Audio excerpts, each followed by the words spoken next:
lot of times people think cost of living is a young person's issue. But I have heard from so many seniors. Zohran Mamdani একজন শতভাগ communist পাগল। Democratic পার্টির primary জিতে এখন mayor হওয়ার পথে। আগেও কিছু উগ্র বামপন্থী দেখেছে, কিন্তু এবার ব্যাপারটা খুবই হাস্যকর হয়ে গেছে। তার চেহারা বিশ্রী, কণ্ঠস্বর বিরক্তিকর আর বুদ্ধিও কম। আমেরিকার প্রেসিডেন্টের এমন উগ্র বর্ণবাদী কটাক্ষের পরেও নিউ ইয়র্কের প্রথম মুসলিম মেয়র নির্বাচিত হয়ে ইতিহাস সৃষ্টি করেছেন জোহরান মামদানি।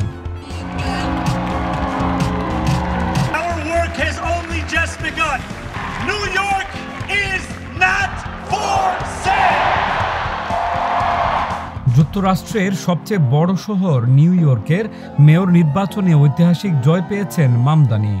ভোট শেষে স্থানীয় সময় মঙ্গলবার রাতে ভোট কেন্দ্র বন্ধ হওয়ার পরপরই বার্তা সংস্থা এপি তার বিজয়ের খবর নিশ্চিত করে। বিশ্বের দৃষ্টি কেড়ে নেওয়া উত্তেজনাপূর্ণ এই নির্বাচনে তার জয় ইতিহাসের এক নতুন অধ্যায় রচনা করেছে।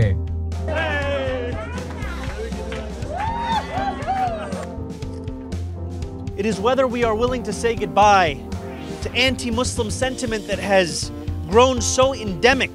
কাতার ভিত্তিক সংবাদ মাধ্যম আল জাজিরার খবরে বলা হয়েছে ৮৪ লাখের বেশি মানুষের এই শহর অর্থনীতি ও সংস্কৃতির বৈশ্বিক শক্তির কেন্দ্র। সেই শহরের প্রথম মুসলিম, প্রথম দক্ষিণ এশীয় বংশোদ্ভূত এবং প্রথম আফ্রিকায় জন্ম নেওয়া নেতা হিসেবে ইতিহাসে নাম লেখালেন মামদানি। এই ঘটনাকে যুক্তরাষ্ট্রের রাজনীতিতে এক বড় চমক হিসেবে দেখা হচ্ছে। মামদানির উত্থান শুধু নিউ ইয়র্কের রাজনীতিতে নয়, বরং জাতীয় পর্যায়ে ডেমোক্রেটিক পার্টির ভবিষ্যৎ গঠনেও গুরুত্বপূর্ণ বার্তা দিচ্ছে। অভিবাসী, মুসলিম, দক্ষিণ এশীয় এই তিন পরিচয়ের সংমিশ্রণে গড়া মামদানি এমন এক মুখ যা ভবিষ্যতের মার্কিন রাজনীতির বহুত্ববাদ ও বাস্তবতা তুলে ধরেছে।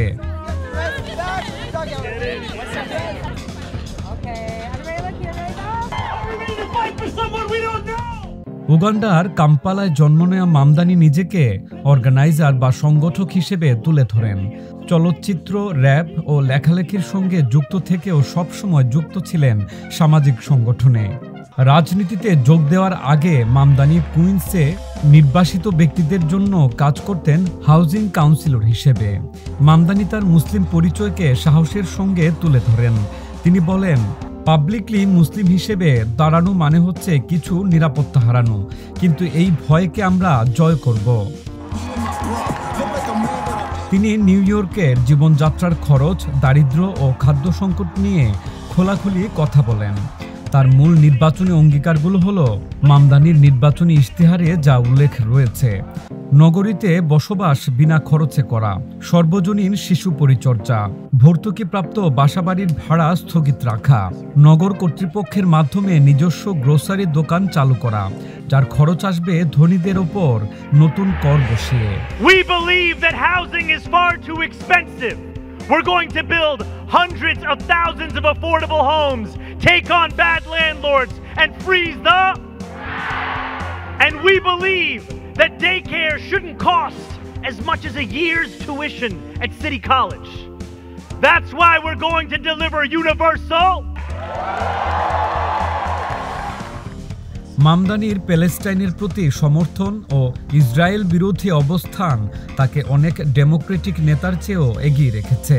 তিনি নিউ ইয়র্কে ইসরায়েলি বসতিগুলোর সঙ্গে যুক্ত কিছু দাতব্য সংস্থার কর ছাড় বাতিলের বিলও উত্থাপন করেছেন। তিনি বলেছেন, আমি এমন কোনো রাষ্ট্রকে সমর্থন করি না যেখানে নাগরিকত্বের স্তর নির্ধারণ হয় ধর্মের ভিত্তিতে। আমার মতে সমানাধিকার প্রতিটি দেশের মূলনীতি হওয়া উচিত।